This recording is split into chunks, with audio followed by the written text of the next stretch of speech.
So leaders lead innovation, they lead change, they lead cultural transformation of a company, they act as a catalyst, they inspire people to innovate. They are responsible for building the right environment conducive for innovation. They are also responsible to eliminate obstacles that hamper innovation. They do this by changing the status quo.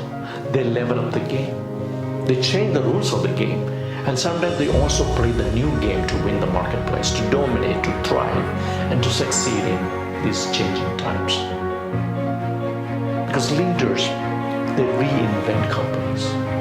They make their businesses relevant for current times. They are the architects of what is coming. They shift the paradigms.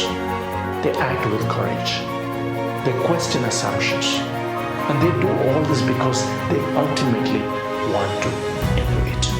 They want to create and deliver value unlike anything their customers have experienced before. They are the real change leaders. They are the real innovators.